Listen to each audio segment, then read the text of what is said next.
मैं ये कोई अक्षर नहीं पढ़े बहन अब पंथी गावत हो तुहर गाँव में नाम लेला मोर भाई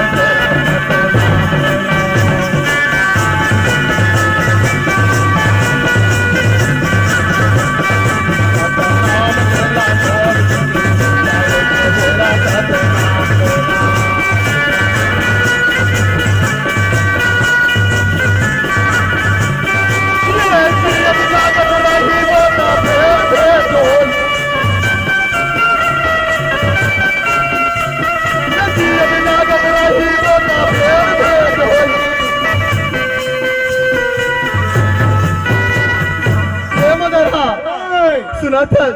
अगर जीत जिंदगी हंसता भी क्यों सही रही हिदायत दी भाई भैया हो तब फिर बैठत हो ही मेरे पंथी ना चलता तब तक के साल भर के बाद मौका आथे एकरे से ती तो कथाओं में सटा नाम लेला मोर भाई नाम लेला मोर